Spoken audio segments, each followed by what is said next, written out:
കേരളത്തിൽ ഇന്നലെ ചില ഒറ്റപ്പെട്ട സ്ഥലങ്ങളിൽ ശക്തമായ മഴയുണ്ടായിരുന്നെങ്കിലും പൊതുവെ ഇന്നലെ രാത്രി വളരെ അതിശക്തമായ മഴ എവിടെയും റിപ്പോർട്ട് ചെയ്തിട്ടില്ല. കേരളത്തിലെ മറ്റ് എല്ലാ ജില്ലകളിൽ നിന്നുള്ള റിപ്പോർട്ടുകൾ ഇന്ന് രാവിലെ ശേഖരിച്ചപ്പോൾ പറയത്തക്ക അനിഷ്ട സംഭവങ്ങൾ ഒരു ജില്ലയിൽ നിന്നും റിപ്പോർട്ട് ചെയ്തിട്ടില്ല.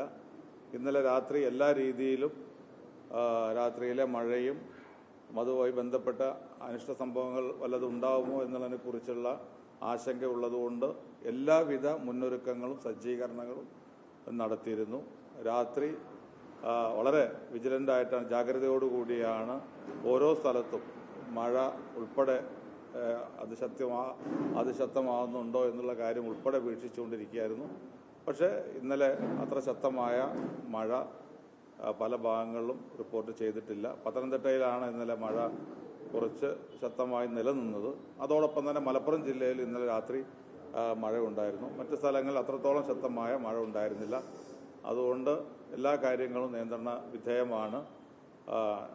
തകർന്ന റോഡുകളൊക്കെ പുനഃസ്ഥാപിച്ച് അതെല്ലാം ഗതാഗത യോഗ്യമാക്കിയിട്ടുണ്ട്. ചില സ്ഥലങ്ങളിൽ ഇപ്പോഴും ചില നിയന്ത്രണങ്ങൾ നിലനിൽക്കുന്നുണ്ട്. അത് ഇന്ന് കാലാവസ്ഥ വളരെ ശക്തമായ മഴ മുന്നറിയിപ്പ് ഇന്നത്തെ ദിവസം കൂടി തന്നിട്ടുണ്ട്. അപ്പോൾ അതുമായി ബന്ധപ്പെട്ട് എല്ലാ മുന്നൊരുക്കങ്ങളും അതുപോലെ തുടരുകയാണ്. കേരളത്തിൽ 5-ാം തീയതി വരെയുള്ള കാലാവസ്ഥ പ്രവചനത്തിൽ 5-ാം തീയതി മഴ ഉണ്ടാകും എന്ന് പറയുന്നു. 5-ാം തീയതി വരെ ഒറ്റപ്പെട്ട മഴയാണ് ഉണ്ടാവുക എന്നുള്ളതാണ് ഇപ്പോൾ ലഭ്യമായിട്ടുള്ള കാലാവസ്ഥയുടെ വിവരങ്ങൾ. കാലാവസ്ഥാ കേന്ദ്രങ്ങൾ നൽകുന്ന വിവരങ്ങളാണ് ഞങ്ങൾ ഇവിടെ നിന്ന് ജനങ്ങൾക്ക് കൈമാറുന്നത്.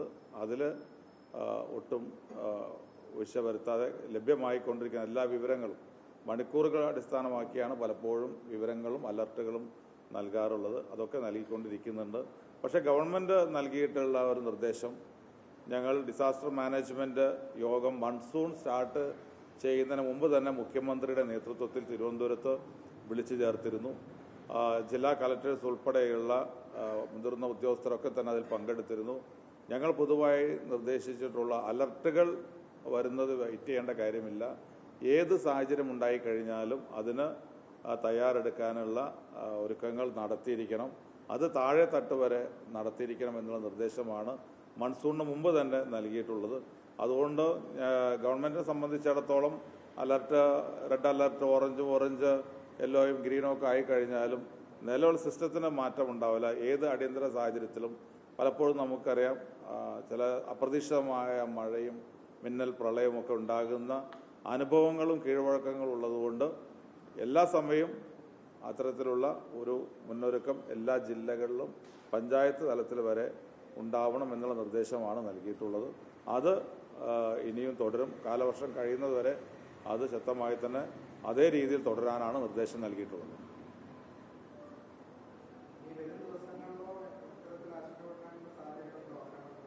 ഇല്ല, ഞാൻ പറയാം, ഇന്ന് മഴ ഉണ്ടാകുമെന്നാണ് റിപ്പോർട്ട് വരുന്നത്. ഇന്ന് മഴ കേരളത്തിൻ്റെ വിവിധ ഭാഗങ്ങൾ ശക്തമായ മഴയ്ക്ക് സാധ്യതയുണ്ട്. വരാൻ ദിവസങ്ങൾ അത്രത്തോളം ശക്തമായ മഴ ഉണ്ടാവില്ല. പിന്നെ 5-ാം തീയതി അല്പം മഴയുടെ തീവ്രത കൂടും എന്നാണ് ഇതുവരെ 5-ാം തീയതി വരെയുള്ള കാലാവസ്ഥ പ്രവചനം ഞങ്ങൾക്ക് ലഭ്യമായിട്ടുള്ളത്. കേന്ദ്ര കാലാവസ്ഥ കേന്ദ്രത്തിൽ നിന്നുള്ള വിവരങ്ങളാണ് അതിനടിസ്ഥാനമാക്കി, നമ്മുടേതായ വിവരങ്ങൾ അടിസ്ഥാനമാക്കിയാണ് നമ്മൾ ചെയ്യാറുള്ളത്. അപ്പോൾ അതിൻ്റെ അടിസ്ഥാനത്തിൽ 5-ാം തീയതി വരെയുള്ള കാര്യങ്ങൾ നമുക്ക് ലഭ്യമായിട്ടുണ്ട്. അതിനകത്ത് 2-ാം തീയതി ഇന്ന് മഴ ഉണ്ടാകും. അതുപോലെ 5-ാം തീയതി ഉണ്ടാകാൻ സാധ്യതയുണ്ട്. നാളെ മറ്റന്നാൾ 3-4 ദിവസങ്ങളിൽ ശക്തമല്ലാത്ത രീതിയിലുള്ള മഴ തുടരും.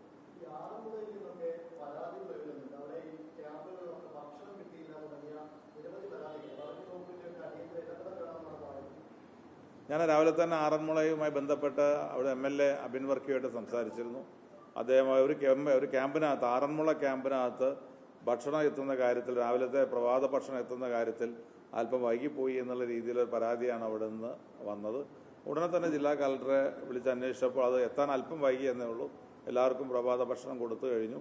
പക്ഷേ ഉദ്ദേശിച്ച സമയത്ത് എത്തുന്നതിലുള്ളൊരു കാലതാമസമാണ് അത് പറഞ്ഞത്. അതുകൊണ്ട് നിർബന്ധമായും ക്യാമ്പുകളിൽ നേരത്തെ തന്നെ എല്ലാ ഭക്ഷണങ്ങളും, അതിന് സമയം വെക്കേണ്ട കാര്യമില്ല. പ്രഭാത ഭക്ഷണം അതിരാവിലെ തന്നെ കൊടുത്തു തുടങ്ങാനുള്ള സൗകര്യങ്ങൾ ഒരുക്കണം. ഉച്ചഭക്ഷണമായാലും വളരെ കഴിയുന്നത്ര നേരത്തെ തന്നെ അവിടെ എത്തണം.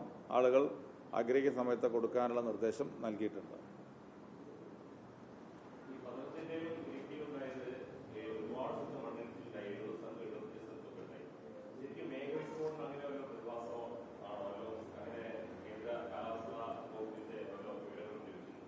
അതായത് ഇടുക്കിയിൽ ഏതാണ്ട് 74 സ്ഥലത്ത് നമുക്ക് വേണമെങ്കിൽ ഒരു എന്താ പറയുക ലാൻഡ് സ്ലൈഡ് എന്ന് പറയാൻ പറ്റില്ല, ലാൻഡ് സ്ലിപ്പ് എന്ന് പറയുന്ന രീതിയിലുള്ള ചെറിയ ചെറിയ മണ്ണിടിച്ചിലുണ്ടായിട്ടുണ്ട്. 2 സ്ഥലത്ത് വീടുകളിലേക്ക് ആ മണ്ണിടിഞ്ഞ് വീണാണ് ഈ പ്രശ്നങ്ങൾ മരണം ഉൾപ്പെടെ ഉണ്ടായത്. ഒരു സ്ഥലത്താണ് പ്രധാനമായും ഉരുൾപൊട്ടലുണ്ടായിട്ടുള്ളത്. അപ്പോൾ പക്ഷേ വ്യാപകമായിട്ട് ഇങ്ങനെ ചെറുതും വലുതുമായ ഇത്തരം കാര്യങ്ങൾ പല ജില്ലകളിലും ഉണ്ടാകുന്നുണ്ട്. അതുപോലെ തന്നെ പത്തനംതിട്ടയിൽ ഉണ്ടായിട്ടുള്ള മഴ എന്ന് പറയുന്നത് നമുക്ക് അത് ഊഹിക്കാൻ പോലും കഴിയാത്ത രീതിയിലാണ്. കാരണം 350 മുകളിൽ പോയി, 350 mm മുകളിൽ പോകാന്ന് പറഞ്ഞാൽ അതിശക്തമായ മഴയാണ്. അതുവരെ ഏതാണ്ട് താഴെ പമ്പയാറിൻ്റെ ഒക്കെ ജലനിരപ്പ് എന്ന് പറയുന്നത് വളരെ താഴെയായിരുന്നു. 2.5-3 മണിക്കൂർ നേരത്തെ മഴ കൊണ്ട് പമ്പയൊക്കെ കരകവിഞ്ഞ് ഒഴുകുന്ന രീതിയിലുള്ള മഴവെള്ളം വന്നു എന്ന് പറയുമ്പോൾ ആ മഴയുടെ തീവ്രത എത്രമാത്രമുണ്ട് എന്നുള്ള ആലോചിച്ചാൽ ബോധ്യമാകും. അപ്പോൾ അത്തരം കാര്യങ്ങൾ നമുക്ക് മുൻകൂട്ടി ലഭ്യമാകുന്ന കാര്യങ്ങളല്ല. നമുക്ക് കേന്ദ്ര കാലാവസ്ഥാ കേന്ദ്രം മഴ പറയും, അതിനകത്തുള്ള കളർ ചേഞ്ച് പറയും, അലർട്ടിനെ കുറിച്ച് പറയും. പക്ഷേ ഇന്ന സ്പോട്ടിൽ ഇത് ചില കേന്ദ്രങ്ങൾ മാത്രം ഇത്തരം മഴ ഉണ്ടാവുകയാണ്, എല്ലായിടത്തും അല്ല. ചില കേന്ദ്രങ്ങളിലാണ് ഇത് ഉണ്ടാകുന്നത്, ഒരു ഏരിയയിൽ മാത്രം. അപ്പോൾ അങ്ങനെയുള്ള കാര്യങ്ങൾ കൂടി നമുക്ക് ഒരുപാട് ഇനിയും നമുക്ക് തോന്നുന്നു ഇത്തരം കാര്യങ്ങൾ ഒരുപാട് അഡ്വാൻസ് ചെയ്യാനുണ്ട്. അത്തരം കാര്യങ്ങളിൽ നമുക്ക് പറയാൻ കഴിയുന്ന ഒരു സാഹചര്യം പലപ്പോഴും ഇന്നില്ല എന്നാണ് ഞാൻ മനസ്സിലാക്കുന്നത്. എന്തായാലും അത്തരം കാര്യങ്ങൾ കൂടി മനസ്സിലാക്കാൻ എന്തെങ്കിലും മാർഗമുണ്ടോ എന്നുള്ള കാര്യം, ഏതെങ്കിലും രാജ്യത്ത് ഇത്തരത്തിലുള്ള കാര്യങ്ങളിൽ ഏറ്റവും ആധുനിക രീതിയിൽ എന്തെങ്കിലും സംവിധാനങ്ങളുണ്ടോ എന്നുള്ളതൊക്കെ നമ്മുടെ ഡിസാസ്റ്റർ മാനേജ്മെന്റിന്റെ ഭാഗമായിട്ട് ഉദ്യോഗസ്ഥന്മാർ പരിശോധിക്കുന്നുണ്ട്. അവർ പറയുന്നത് എല്ലായിടത്തും ഇത്തരം കാര്യങ്ങളിൽ നമുക്ക് ലഭ്യമാകുന്ന കാര്യം നമുക്ക് ഇവിടെയും ലഭ്യമാകുന്നുണ്ട് എന്ന വിവരമാണ് തരുന്നത്. എന്തായാലും ആ കാര്യങ്ങൾ അന്വേഷിക്കും.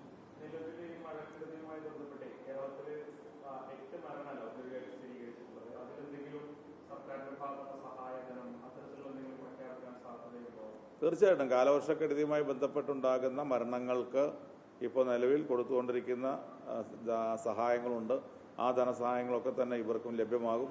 അതുപോലെ തന്നെ വീട് നഷ്ടപ്പെട്ടവർക്കും, അത് വീട് പൂർണ്ണമായി നഷ്ടപ്പെട്ടവരായാലും ഭാഗികമായി നഷ്ടപ്പെട്ടവരായാലും കൃഷിനാശം സംഭവിച്ചവരായാലും, അതുപോലെ ഇപ്രാവശ്യം വന്നിട്ടുണ്ടായ ഒരു കാര്യം വലിയ രീതിയിൽ കന്നുകാലികൾ നഷ്ടപ്പെട്ട കാര്യങ്ങൾ റിപ്പോർട്ട് ചെയ്തിട്ടുണ്ട്.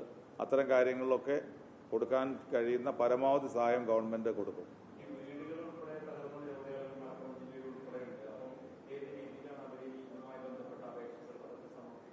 അല്ല, അത് ഞങ്ങൾ അതിനകത്ത് നിലവിൽ സിസ്റ്റം ഉണ്ട്. കാരണം അത്തരം വീട് തകർന്നു കഴിഞ്ഞാൽ വില്ലേജ് ഉദ്യോഗസ്ഥന്മാർ അത്തരം വീടുകളിൽ ചെന്ന് ആ വീട് തകർന്നത് പൂർണ്ണമായിട്ടാണോ തകർന്നത്, ഭാഗികമായിട്ടാണോ തകർന്നത്, അല്ലെങ്കിൽ ഡാമേജ് എത്രയുണ്ട് എന്ന് വിലയിരുത്തി ഗവൺമെൻറ്റിലേക്ക് റിപ്പോർട്ട് നൽകും. കളക്ടർക്ക് റിപ്പോർട്ട് കൊടുക്കും, കളക്ടർ ഗവൺമെൻറ്റിലേക്ക് തരും.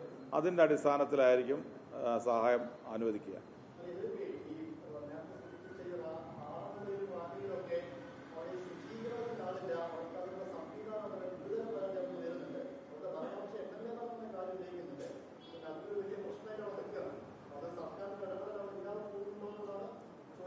അല്ല, അങ്ങനെ നമുക്കത് പറഞ്ഞോണ്ട.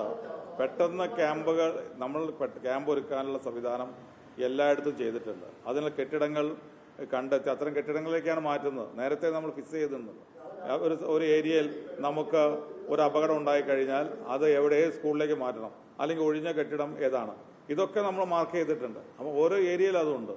അപ്പോൾ അത്തരം കാര്യങ്ങളിലേക്ക് മാറ്റുന്നു. സ്വാഭാവികമായിട്ടും ചില സമയങ്ങളിൽ ആളുകൾ കൂടുതൽ വരും. പ്രതീക്ഷിക്കാത്ത രീതിയിൽ ക്യാമ്പിൽ ആളുകൾ വരുമ്പോൾ അതിനകത്ത് ചില ബുദ്ധിമുട്ടുകൾ വരും. ഇന്നലെയാണ് ക്യാമ്പ് സ്റ്റാർട്ട് ചെയ്തത്. അപ്പോൾ അത് സ്വാഭാവികമായിട്ടും അതിനകത്ത് എന്തെങ്കിലും ഒരു വീഴ്ച ഭക്ഷണത്തിൻ്റെ കാര്യത്തിലോ മറ്റേത് കാര്യത്തിലും ഉണ്ടായിക്കഴിഞ്ഞാലും, ഞാൻ പറഞ്ഞല്ലോ, ഞാൻ തർക്കിക്കാനില്ല. അതിനകത്ത് ഇന്നലെ ആരംഭിച്ച ക്യാമ്പാണ്. അപ്പോൾ സ്വാഭാവികമായിട്ടും ഇന്ന് രാവിലെയാണ് ആദ്യമായിട്ട് അവിടെ പ്രഭാഷണം കൊടുക്കുന്നത്. അപ്പോൾ അതിനകത്ത് എന്തെങ്കിലും ഇത്തരത്തിലുള്ള ക്ലീനിങ് കാര്യങ്ങളൊക്കെ എന്തെങ്കിലും വീഴ്ച വന്നിട്ടുണ്ടെങ്കിൽ തീർച്ചയായും അതൊക്കെ പരിഹരിച്ചു കൊടുക്കാൻ കളക്ടർക്ക് നിർദ്ദേശം നൽകിയിട്ടുണ്ട്. അവർ ചെയ്യും.